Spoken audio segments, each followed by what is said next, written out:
안녕하세요. 밴드 브로콜리 너마저의 윤덕원입니다. 내일이죠. 매년 6월 5일은 환경의 날입니다.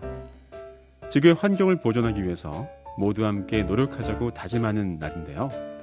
환경의 날을 맞아서 대한민국 환경 1교시를 함께 하겠습니다.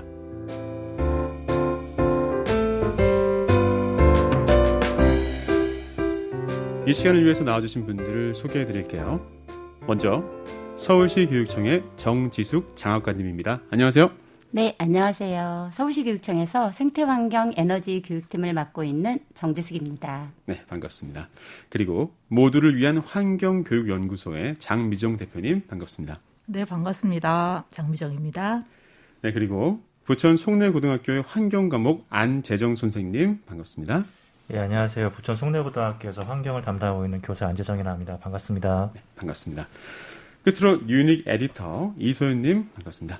안녕하세요. 미디어 스타트업 유닉에서 에디터로 일하고 있는 이소연입니다. 네, 그러면 먼저 다 함께 전국의 초등학생들의 환경교육을 위해 준비한 대한민국 환경 1교시 중 1편 지구는 우리가 지켜요를 만나보도록 하겠습니다. 이 방송은 KBS 1라디오 유튜브 채널에서 영상으로도 보실 수 있습니다. 안녕하세요. 전국의 초등학생 여러분. 저는 성우 조민수예요.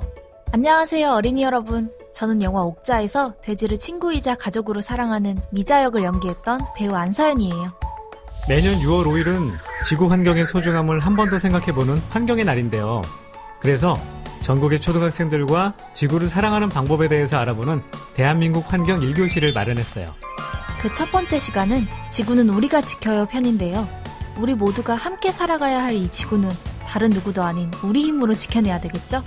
그렇게 하기 위해선 지구에 대해서 많이 공부하고 노력해야 될 텐데요. 먼저 대기과학자 조천호 박사님의 설명을 함께 들어봐요. 지난 이제 산업혁명 이후에 사람들이 화석연료를 이제 쓰기 시작을 했고, 그로 인해서 이제 온실가스가 증가를 하기 시작을 했습니다. 그래서 이제 기온이 이제 올라가는데, 지구의 인구가 빠른 시간 안에 많이 늘어나면서 사람들을 위해 먹을 것을 재배하고 재배한 농작물을 나르고 생활에 필요한 물건들을 만들어가면서 온실가스가 점점 더 많이 만들어졌어요. 그렇게 대기 중의 온실가스층이 점점 두꺼워지면서 공기의 흐름이 약해지게 된 거죠.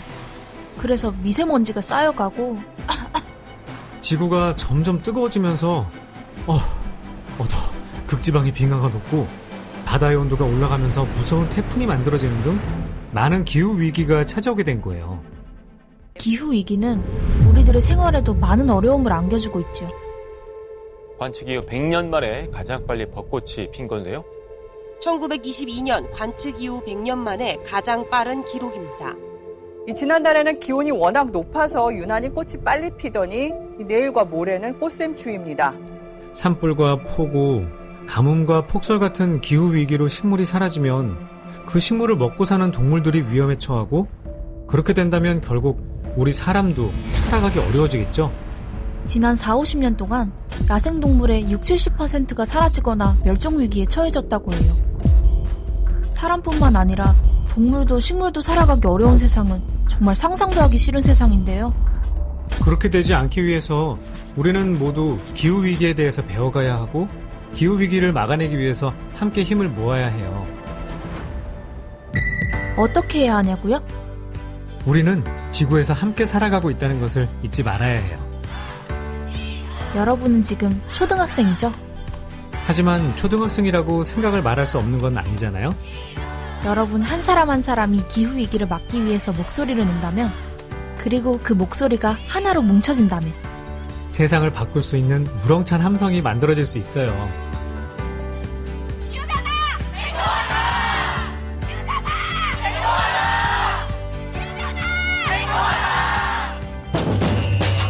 흥겨운 북소리에 맞춰서 기분 좋게 행진하는 이 청소년들은 기후위기를 걱정하는 여러분들의 친구들입니다. 지구의 운명은 당신의 손안에. 당신이 자동차를 타지 않으면 지구가 산다.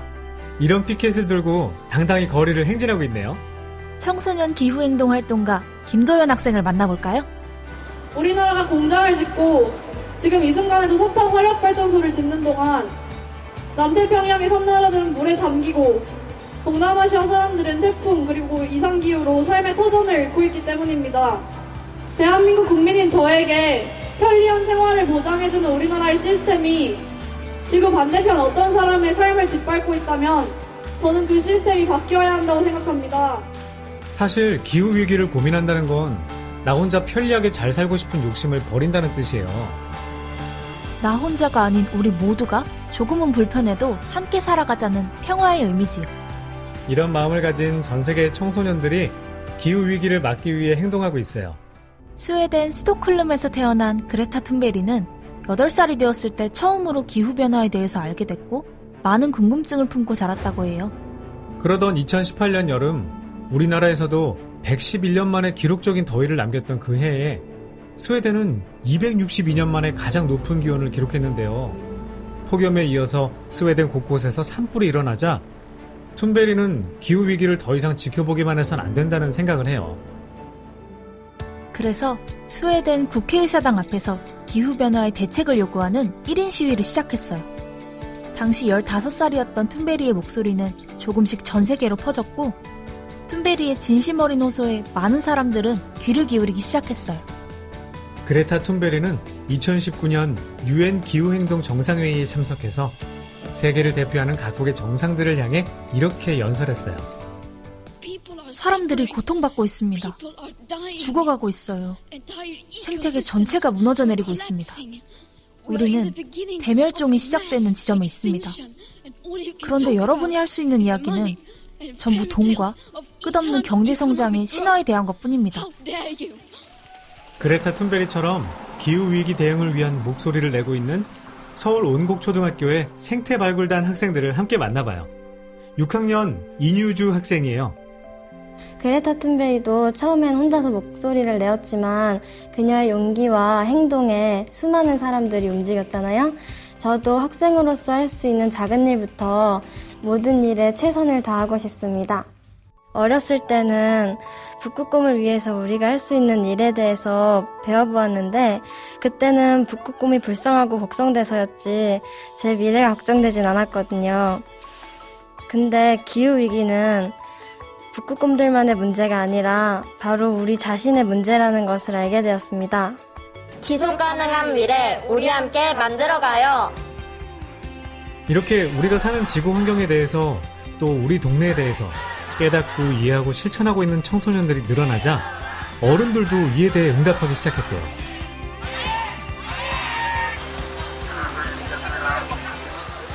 (2019년 5월에) 청소년 기후 행동과 관련하여 서울시 교육청 양영식 교육혁신과장입니다.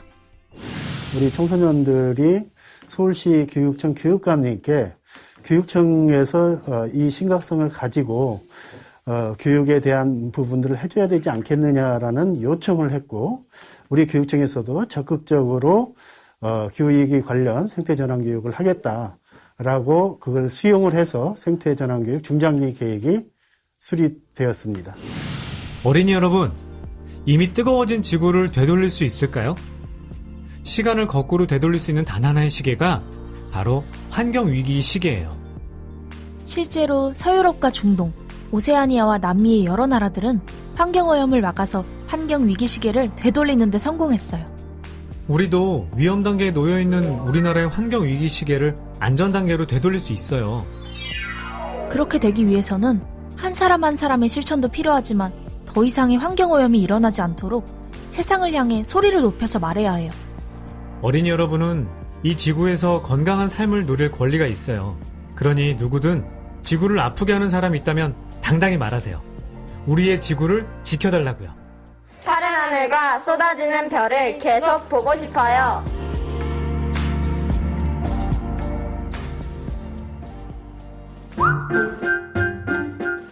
여러분은 지금 KBS 1라디오 환경의 날 특별기획 대한민국 환경 1교시를 듣고 계십니다.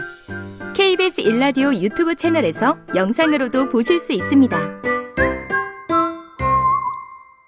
대한민국 환경 1교시 중 첫 번째 편인 지구는 우리가 지켜요 만나보셨는데요. 어떻게 보셨나요? 정지숙 장학관님.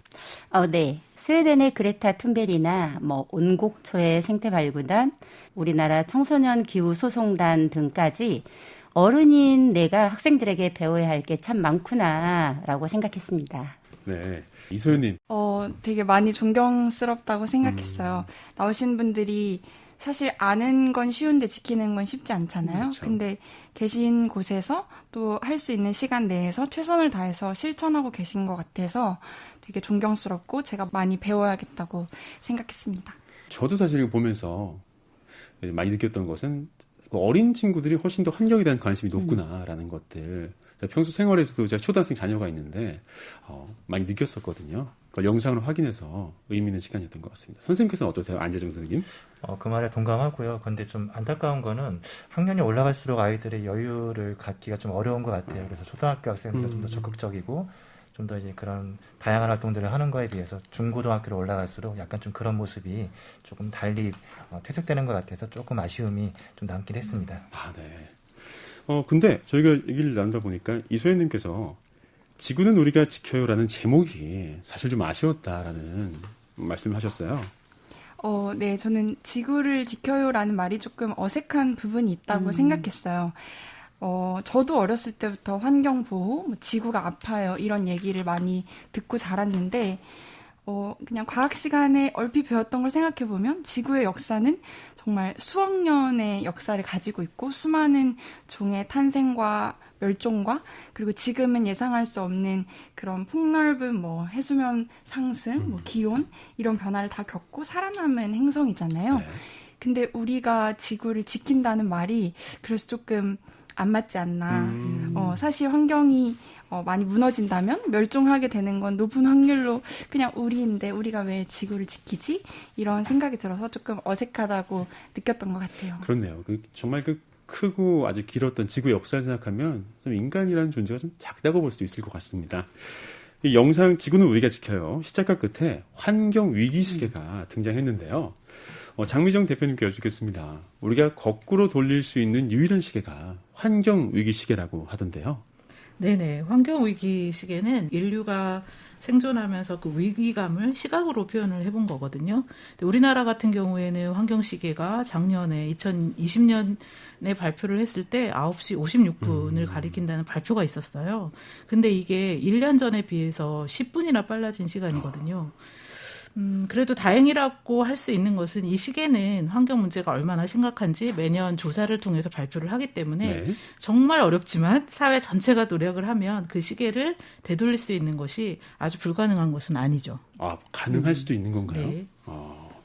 또 우리가 영상 보면서 한편으로 이 환경 문제에 적극적으로 대처하는 청소년들이 있다는 것이 참 놀랍고 안심이 되기도 했는데요. 정지숙 장학관님은 어떻게 보시는지요? 네, 서울시 교육청에서는 사실 기후위기 시대에 지속가능한 삶을 위해서 또 그리고 이제 미래 세대의 미래를 위해서 생태 전환 교육을 추진하고 있다라고 자부하고 있었습니다. 네. 그런데 벌써 청소년들이 지구를 위한 작은 실천뿐만 아니라 아주 단호하고 적극적으로 지구 대응 정책을 요구하는 목소리를 들으니까 굉장히 뿌듯했고요. 이런 청소년들 덕분에 말씀하신 것처럼 환경 위기 시계가 거꾸로 돌아가는 일이 곧 일어나지 않을까 기대가 됩니다. 네. 참 이 청소년들의 목소리에 서울시 교육청도 적극적으로 응답하고 또 많은 것들을 하고 계시다는 말씀을 제가 들었었는데요. 좀 구체적으로 말씀해 주시죠. 네. 벌써 재작년인데요. 1919년 8월 14일 날 본인들을 멸종 위기종이라고 칭하는 청소년 기후 소송단이 교육감님께 면담을 요청을 했고 거기에서 3가지 요구사항을 말했었습니다. 첫 번째가 교육청 차원의 기후위기 대응 선언을 해달라. 두 번째, 학교에서 실질적인 기후위기 교육을 보장해달라. 그리고 세 번째, 기후위기 대응 계획을 수립해달라라는 거였는데요. 네. 교육청은 사실 청소년들의 이 당찬 요구에 바로 응답을 했습니다. 그해 9월 서울시와 교육청이 함께 탄소중립학교, 환경학습권, 채식급식 등이 포함된 생태문명 전환도시 서울 공동선언을 했었고요. 작년 1월이죠. 생태전환교육 중장기 계획을 수립을 했습니다. 네. 이 모든 것이 사실 청소년들의 요구에 서울시 교육청이 응답한 거라 보시면 됩니다. 그렇군요. 다양한 어떤 응답들이 있었습니다. 사실 이 환경 문제에 대해서 가장 적극적으로 목소리를 내고 있는 세대는 MZ세대인 것 같기도 한데요. 유닉 에디터 이소연님께 여쭙겠습니다. 젊은 세대가 왜 이렇게 환경 문제에 민감할까요? 그냥 우리 얘기라서 그런 것 같아요. 이제 저 친구들이랑 얘기해본 거를 생각해보면은 이제 너 뭐 애기 낳을 거야? 근데 애기 낳으면 애기한테 미안할 것 같은데 미안해서 어떡해? 뭔가 전에는 뭐 그게 미세먼지, 장마 그런 거였지만 이제는 코로나19라는 또 저희가 예상하지 못한 위기로 찾아왔잖아요. 맞습니다. 이런 상황에서 아이를 낳아도 될까 하는 게 그냥 뭔가 탁상 공론이 아니라 우리의 실질적인 고민이 되어버린 세대가 된 거죠. 그래서 결국 자기가 사랑하는 뭐 가족이 될 수도 있고 뭐 어떤 존재, 가치를 지키려면 우선은 우리부터 살자 하는 마음에서 기후위기와 환경 문제에 조금 더 절실하게 관심을 가지고 있는 게 아닌가 생각해 봅니다. 그러니까요. 예전에는 뭐 멸종되는 동물들을 걱정했다라고 하면 이제 그게 우리 스스로가 될 수 있겠다는 위기의식이 있는 것 같습니다. 현재 소연님은 환경 에디터로 활동하고 계신데 환경 에디터라고 하면 어떤 일을 하시는 건가요? 환경에 대한 소식을 빠르게 쉽고 재밌게 전달해주는 역할을 하고 있어요. 예를 들어서 해외에서 기후위기 관련한 새로운 소송이 열렸다거나 환경 범죄를 규정할 수 있는 제도가 새로 나왔다거나 이런 소식을 번역해서 빠르게 전달하는 역할을 하고 있고요. 국내에서도 청소년 기후위기 소송 같은 그런 흐름과 동향을 업데이트해주는 역할을 하고 있습니다. 네. 이런 정보들도 확실히 많아진 것 같은 게 저희 초등학교 자녀가 뭐 환경 얘기를 하니까 뭐 이런저런 기술로 뭐 이런 걸 한대 이런 얘기를 저에게 알려주기도 하더라고요. 청소년 기후행동의 한 학생이 이런 얘기를 했다고 합니다. 왜 학교에서는 기후 변화에 대해서 적극적으로 가르쳐주지 않는 건가요? 방정식을 풀고 뉴턴의 물리 법칙을 배우는 것도 중요하지만 기후 변화에 대해서 교육받아야 할 권리도 분명히 있지 않나요? 라는 얘기를 했다고 하는데요. 안재정 선생님께서는 학생들의 이런 목소리에 대해서 어떻게 생각하시나요? 개인적으로 학생들의 생각에 동의합니다. 학생들이 아마 이러한 주장의 근간은 지금까지 그들에게 주어진 교육에 대한 비판이 기본적인 전제가 된 것 같아요. 문제 해결의 주체가 아닌 방관자의 역할에서 벗어나서 이제 스스로 자기 삶에 관한 주장을 하기 시작한 거죠. 학생들이 이러한 문제에 대해서 관심을 두고 참여할 기회를 의무화 또는 필수화시키지는 못하더라도 그들에게 최소한 선택할 기회는 주어져야 된다고 생각을 합니다. 그들에게 다가올 미래에 대해 억울해하지 않을 수 있는 권리를 환경학습권 같은 걸 통해서 보장해줘야 되는 건 굉장히 중요하다고 생각합니다. 네. 근데 아무래도 입시교육이 앞서다 보면 이런 환경교육이 뒷전에 밀릴 수가 있을 것 같아요.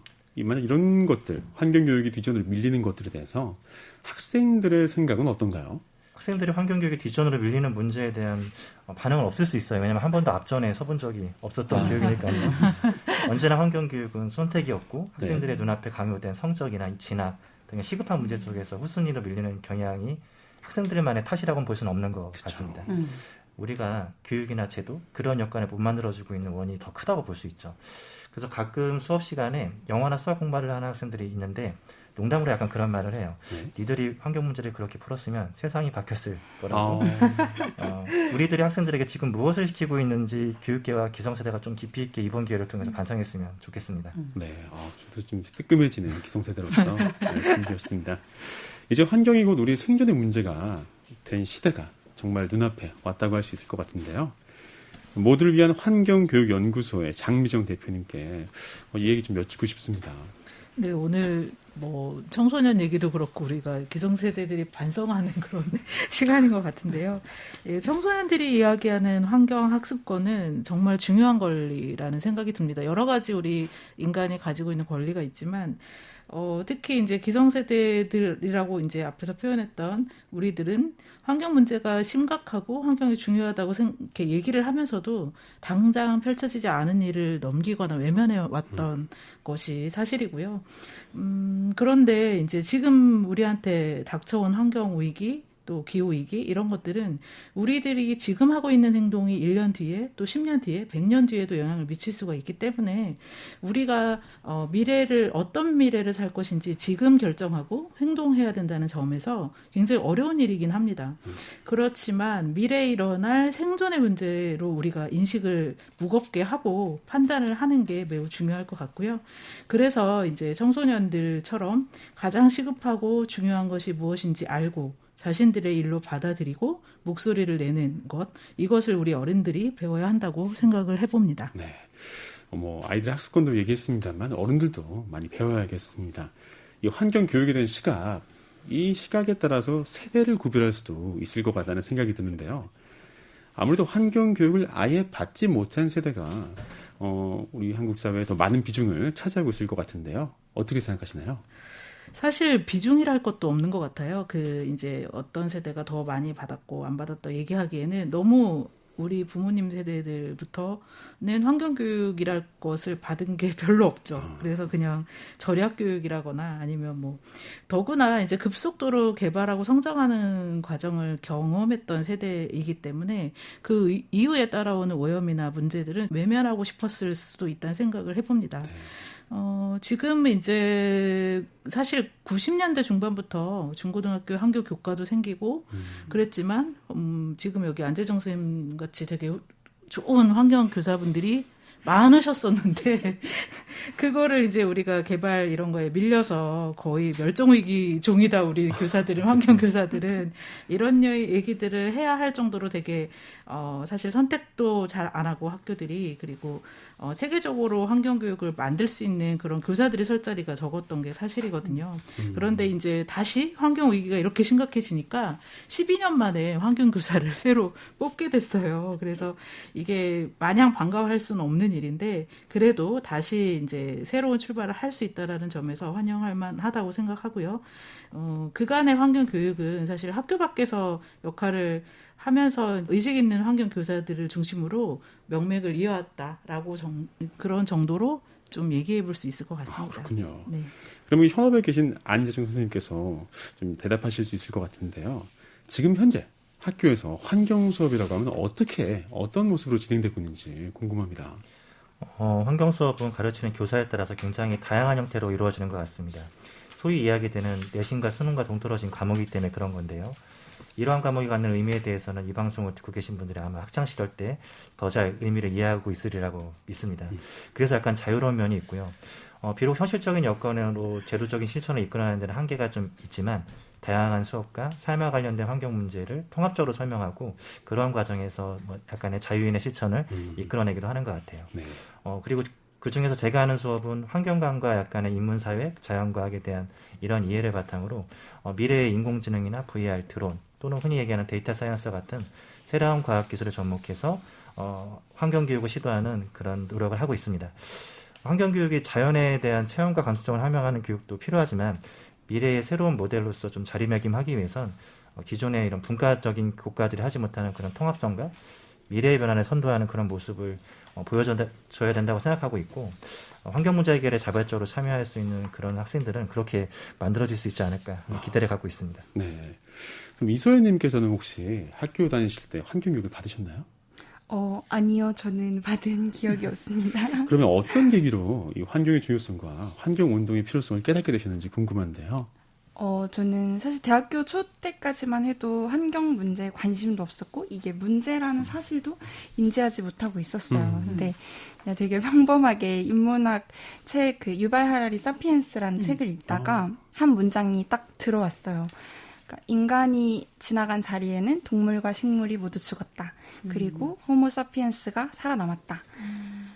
그 문장을 딱 보고 저한테는 되게 충격이었던 것 같아요. 어떤 의미에서였냐면 이게 잔인해라는 게 아니라 내가 이 책을 읽기 하루 전에도 나는 이런 일에 일조하고 함께 하고 있었구나. 내 식탁에서도 그런 일들이 있었구나 하는 걸 느끼면서 그걸 내가 왜 몰랐지 하는 충격이 되게 컸고 그래서 이제 그 후로는 쇼핑을 하다가도 생각나고 그냥 밥을 먹다가도 그 문장이 문득문득 생각나서 나는 조금 불필요한 희생과 그런 걸 조금 줄여보는 삶을 살아보고 싶다. 네, 근데 그걸 혼자 하지 못하니까 친구들이랑 이제 얘기를 하면서 그게 환경운동이라는 이름으로 이어진 것 같아요. 그렇군요. 그러면 좀 여쭤보고 싶은 게 장미정 대표님께 또 여쭤보도록 하겠습니다. 이렇게 환경을 위해 행동하는 사람이 많아지는 시점인데 해외에서는 이 환경 과목을 어떻게 가르치고 있나요? 필수로 배우는 나라들이 좀 늘어나고 있나요? 네네. 외국 같은 경우에는 꼭 환경교과 목을 배우는 방식이 아니더라도 환경교육을 필수적으로 하는 나라들이 점점 많아지고 꽤 많아지고 있습니다. 뭐 영국 같은 곳에서는 어떤 한 지역에서는 모든 국립학교에서 기후환경 교사를 배치한다든지 네. 그리고 이제 최근엔 아시아 중에서 대만 같은 경우에도 의무교육으로 이제 환경교육을 4시간으로 제도화하는 일도 있었어요. 근데 사실 우리나라도 이제 지난해 전국의 교육감님들이 모여가지고 우리 지금 기후위기가 너무 심각하니까 환경교육을, 기후환경교육을 제대로 해보자 하는 비상선언을 하시기도 해서 좀 기대가 되고는 있습니다만 아직은 이제 몇몇 선도적인 도시들에서 먼저 이제 시범적으로 의무교육을 하는 곳들이 생겨나고 있습니다. 그렇군요. 앞으로 서울시에서도 엄청 그런 활약을 기대해 봅니다. 그러게요. 이게 방금 말씀하신 기후위기 환경교육 비상선언 같은 경우는 정지숙 장학관님께 좀 해주실 말씀이 있으실 것 같습니다. 네. 사실 작년에 이제 말씀하셨다시피 7월 9일 날 17개 시도 교육감님들이 모두 모여서 기후위기 환경재난시대 교육의 대전환을 해보자라는 비상선언을 했었는데요. 아이들이 요구하는 환경학습권을 보장해주겠다라는 거하고 또 미래 세대의 건강권과 안전권까지 확보하겠다. 더불어서 온실가스 감축 방안을 마련해 보겠다라는 게 들어있었어요. 그런데 이제 이런 선언에만 그치지 않고 시도교육감은 교육과정 개정에도 반영해야 한다라고 생각하고 교육부에 요구하게 되었죠. 네. 이에서 이제 교육부도 응답을 사실 했습니다. 4월 달에 교육부는 2022 개정교육과정 추진 계획을 발표했었는데 그 안에 생태전환 교육을 강화하겠다라고 명시를 하였습니다. 아마 올 10월쯤 총론의 구체적인 내용이 발표가 될 텐데요. 이 생태전환 교육을 강화하는 것을 넘어서서 필수가 될 수 있도록 사실 교육감님들 모두가 노력하고 있는 중입니다. 네. 만약 이런 환경 수업이 필수가 된다면 또 현장에 계신 안재정 선생님께서는 또 많은 생각이 있으실 것 같은데요. 어떤 수업을 진행하고 싶으신지 궁금합니다. 필수화가 된다면 일단은 지금과 다른 지금의 약간의 학교에 들어가고 있는 그런 환경들은 기능이나 시설 또는 약간의 저감을 위한 그런 장소로서의 그런 역할이 좀 강한 것 같아요. 그런데 환경교육이 학생들에게 조금 더 제도화되고 다른 교과와 같은 안전과 이런 보장이 이루어진다면 진짜로 머리, 가슴, 손발이 함께하는 통합적인 수업을 좀 하고 싶고요. 학생들이 환경 문제에 대해서 질문을 갖고 자유와 상상을 통해 새로운 문제를 위한 도전에 참여할 수 있는 수업을 하고 싶습니다. 학교는 그러한 것을 하기 위한 장소니까요. 그래서 이러한 수업에 대한 부분적인 경험들은 지금 환경교과들이나 교사들이 갖고 있어서 쌓이고 있는 것 같아요. 그런데 이를 확대할 수 있는 좀 의무적인 장치가 아직 우리 교육에는 좀 부족한 것 같습니다. 또 이어서 이소연님께 다시 한번 더 여쭤보겠습니다. 환경운동을 이제 하시는 입장에서 이 교육에 대해 필요성을 느끼는 부분이 또 있을 것 같다는 생각이 들어요. 어떤가요? 아까 선생님께서 말씀해주신 머리, 가슴, 손, 발이 함께하는 교육이어야 하는데 이제 제가 받았던 몇 개의 단편적인 사례를 생각해보면 머리만 쓰지 않았나. 그래서 이제 환경 교육이라 함은 2100년까지 해수면이 몇 미터 오르는지 쓰시오. 1.5도가 올랐을 때 일어나지 않을 일을 고르시오. 이런 식으로 진행이 될까봐 그게 우려가 되고 그렇게 볼 게 아니라 사실 환경 문제는 내가 어떻게 살아갈 것인가 또 더 나아가서는 어떻게 죽을 것인가에 대한 고민을 시작할 수 있는 좋은 철학이 된다고 생각해요. 그래서 조금 그런 병렬적인 사회 문제 아니면 뭐 교과 과목으로 볼 게 아니라 사회를 조금 더 다양하게 볼 수 있는 시선으로서 교육이 되면 그러니까 머리, 가슴, 손발이 함께 움직일 수 있게 교육이 되면 정말 좋겠다고 기대해 봅니다. 네, 그런 교육을 받으면 또 많은 사람들 마음에 또 울림이 있을 거라는 생각이 듭니다. 네, 지금까지 일부 대담을 나눠봤고요. 계속해서 대한민국 환경 1교시 2편 기후 미식회 만나본 후에 말씀을 계속 이어가도록 하겠습니다. 여러분은 지금 KBS 1라디오 환경의 날 특별기획 대한민국 환경 1교시를 듣고 계십니다. KBS 1라디오 유튜브 채널에서 영상으로도 보실 수 있습니다.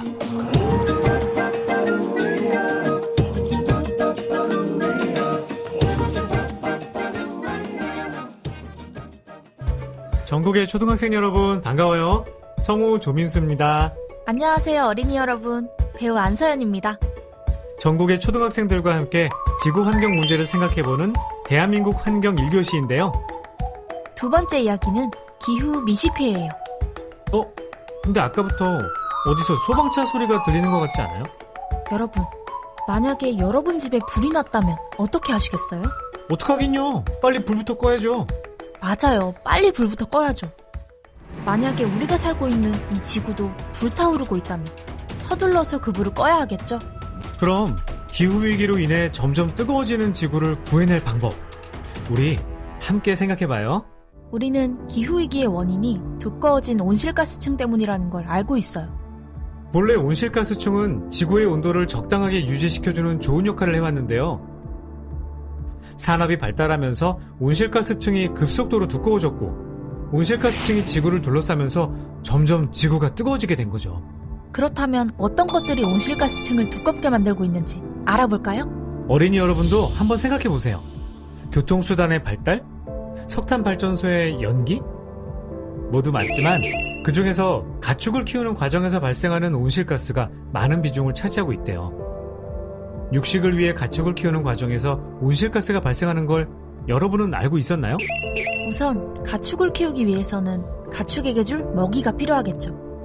가축 사료로 쓰일 콩과 옥수수를 재배할 농지를 얻기 위해서 아마존 열대림의 나무를 불태우는 과정에서 블랙카본이라는 강력한 온실가스가 나와요.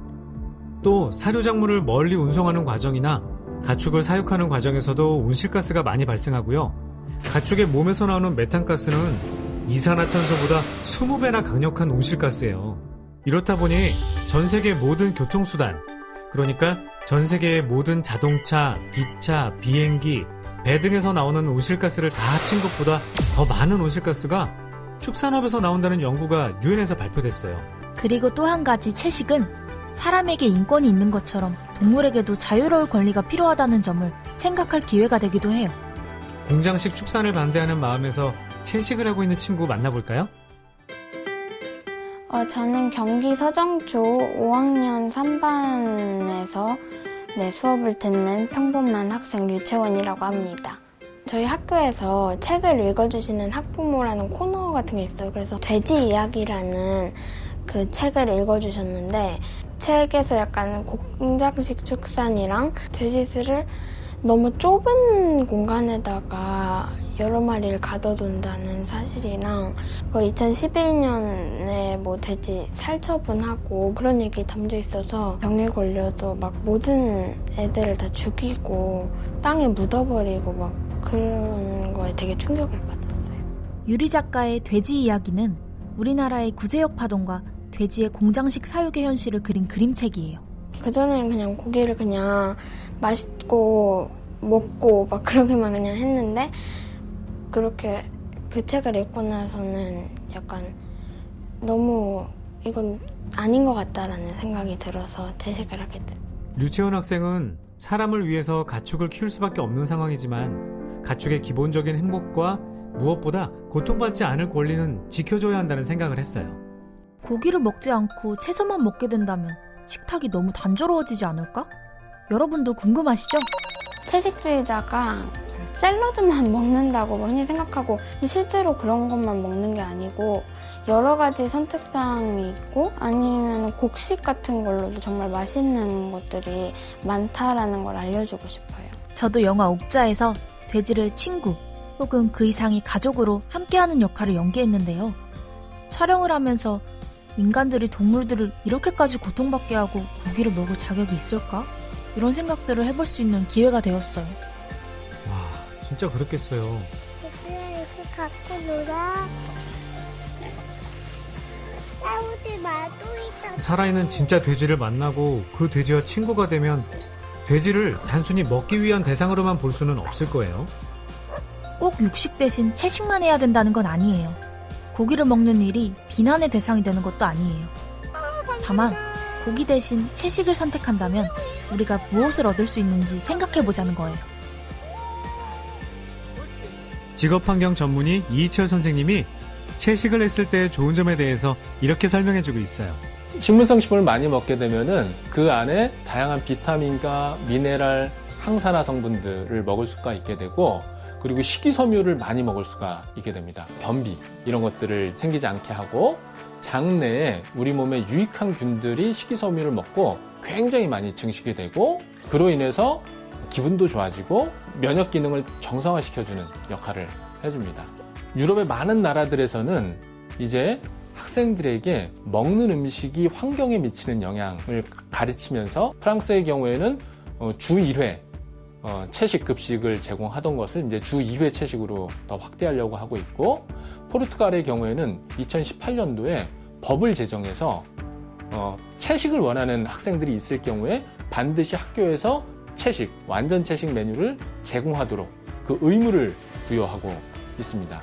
우리나라에서도 공공기관과 기업체의 급식소, 그리고 초, 중, 고등학교에서 채식급식이 점점 확대되고 있지요. 채식급식은 지나친 육류 소비로 위협받는 환경 문제를 고민할 수 있는 산교육이기도 합니다. 평소에 많이 안 먹은 채소를 많이 먹는 것 같아요. 채식의 날에는 뭔가 지구를 더 생각하게 되는 것 같아요. 채식이 기후 위기를 극복하기 위한 실천 과제로 주목받으면서 공공급식에서 채식 선택권을 강조하는 목소리가 높아지고 있습니다. 부모님은 저를 아주 지지를 해주십니다.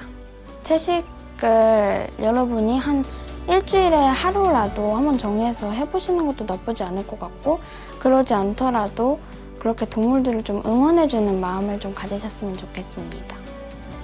한 끼에 맛있는 밥을 먹는다는 건 건강만 돌보는 것이 아니라 우리의 마음을 키워나가는 것이에요. 뿐만 아니라 어린이 여러분이 어떤 어른으로 성장해 가야 하나 고민해 볼 수 있는 시간이에요. 식물성 위주의 밥상으로 우리 모두의 건강을 지키고 점점 뜨거워지는 지구를 지켜주세요. 지구를 지켜주세요.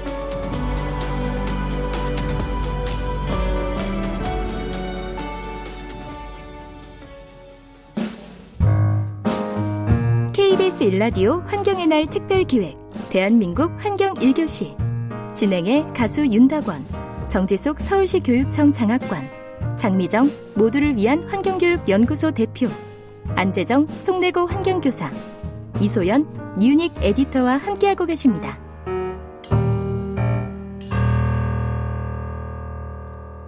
환경의 날을 맞아 기획한 대한민국 환경 1교시 두 번째 편인 기후미식회를 만나보셨습니다. 장미정 대표님께 여쭙겠습니다. 건강도 지키고 기후위기도 이겨내기 위해서 채식이 필요하다는 내용에 대해서 어떻게 생각하시는지요? 네, 채식에 대해서는 누구나 한 번쯤은 생각을 해봤을 것 같아요. 근데 이게 참 이렇게 막상 결심하기가 쉽지 않은 일인데요.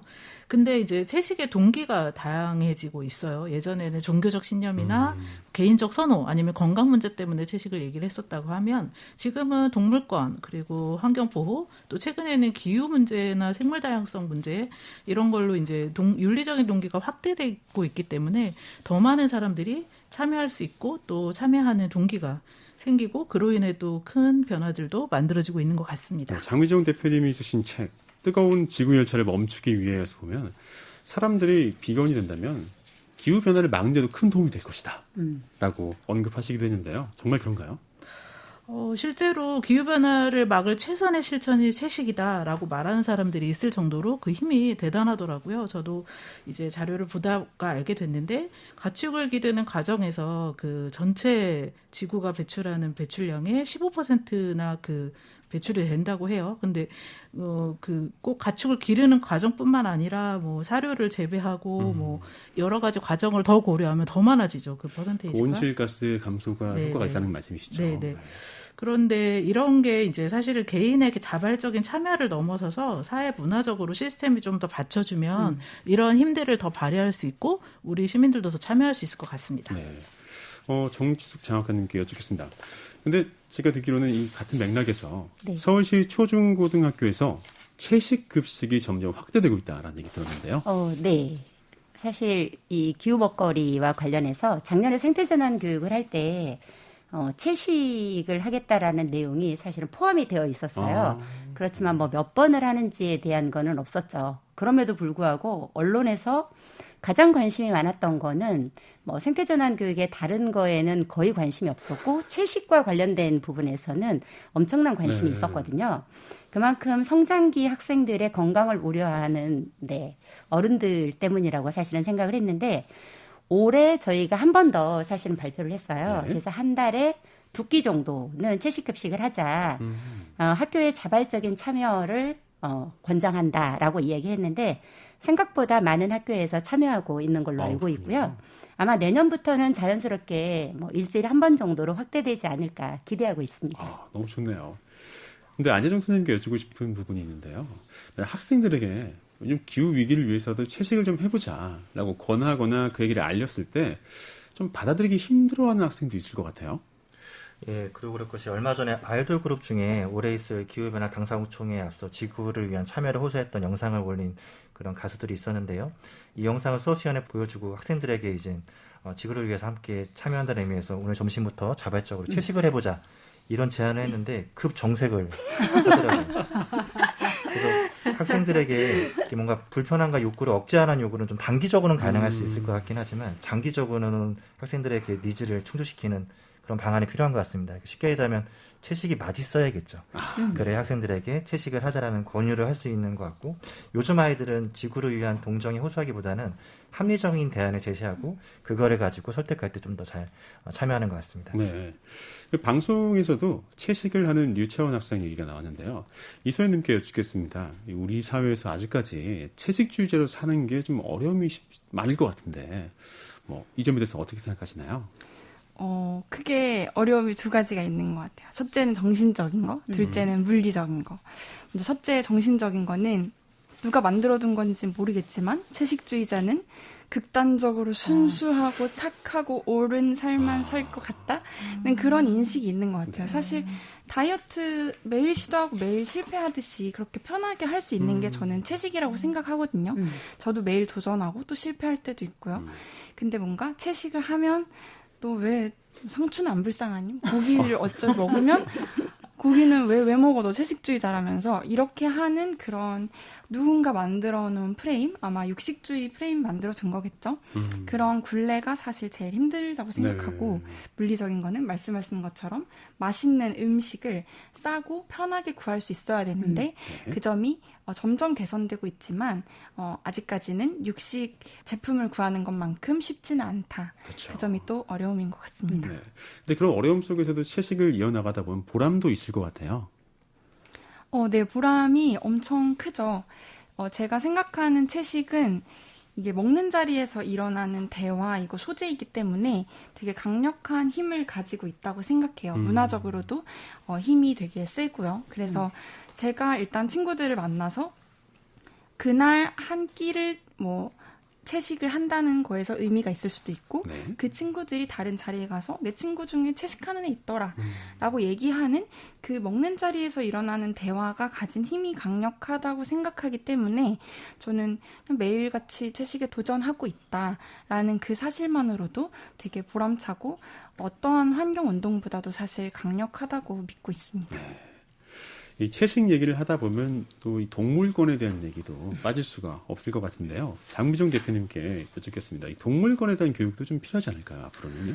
네네. 우리나라 반려동물 수가 벌써 1천만 마리를 넘는다고 해요. 그렇게 보면 5가구 중에 1가구는 이제 동물들과 같이 산다는 얘기인데 사실 환경 문제의 근본적인 질문을 돌아가 보면 인간이 다른 생물들과 어떻게 어우러져 살 것인가라고 할 수 있거든요. 그래서 이제 사회 문화적으로 동물의 권리나 복지를 더 많이 보장하는 쪽으로 나아가게 하는 것이 굉장히 중요할 텐데 그 원동력을 저희는 교육이라고 보고 있습니다. 왜냐하면 교육을 통해서 인간이 살아가는 다른 생명체를 어떻게 대할까?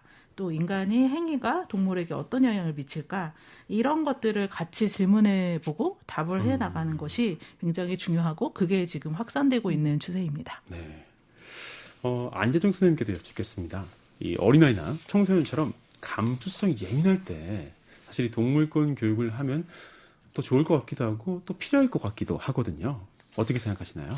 뭔가 학생들이 인간 대 인간을 넘어서 다른 생명체인 인간 대 동물에 대한 그런 관점이나 윤리를 갖는 거 굉장히 중요한 것 같습니다. 학교에서도 학생들 대상으로 전시동물에 대한 복지에 대한 교육도 하고 동물원 답사 같은 걸 통해서 이러한 걸 일깨울 수 있는 그런 활동들을 진행하고 있고요.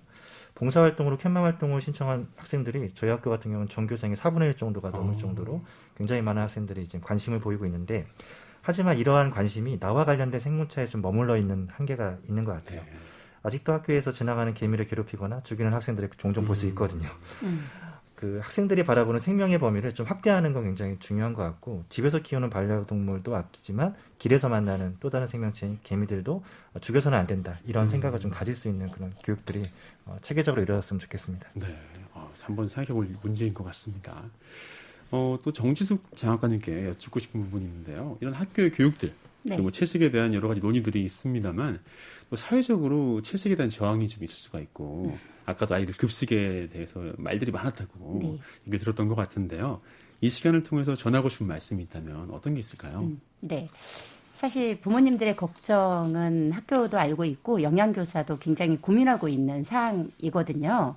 그래서 한 달에 한 끼나 두 끼 정도의 기후위기 대응을 위한 채식급식을 하는 학교가 있을 때 학부모님들의 염려를 충분히 인지하고 있기 때문에 부탁드립니다. 학교와 영양교사가 탄소 발자국을 줄이면서도 학생들의 균형 잡힌 영양 섭취를 무엇보다도 고민하고 있고, 또 아이들이 맛있는 급식을 먹을 수 있도록 굉장히 많이 애쓰고 계시거든요. 네. 그러므로 이 기회에 학교와 영양교사를 믿어주시고 격려해 주시면 참 감사할 것 같습니다. 그렇죠. 정말 그 음식 준비해 주시는 것이 또 얼마나 중요한 네. 일인지 다시 한번 생각해 보게 됩니다. 우리가 코로나19라는 거대한 위기를 지금 겪고 있습니다. 그러면서 기후위기도 우리 사회의 약자들, 또 보호가 필요한 분들이 가장 큰 타격을 입게 될 것이라고 짐작해 볼 수 있게 되는데요. 환경에 대해서 고민한다는 거, 결국은 우리가 함께 같이 사는 것에 대한 고민으로 이어질 수 있을 것 같습니다. 안재정 선생님께 좀 여쭙겠습니다. 이런 것들도 아이들에게 어떻게 전달하고 계신지도 궁금한데요.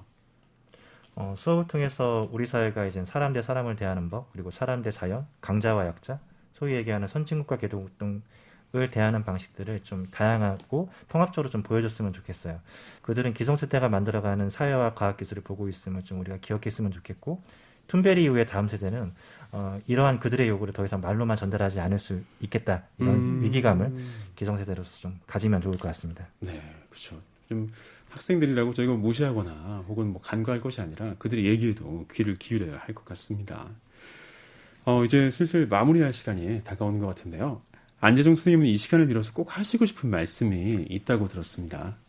학생들이 지금 학교에서 하는 일에 대해서 우리의 미래를 책임질 역량을 키우는 것이라고 우리가 동의한다면 우리가 그들에게 강요했던 많은 교육에 대해서 이제는 좀 진지하게 다시 되돌아봤으면 좋겠습니다.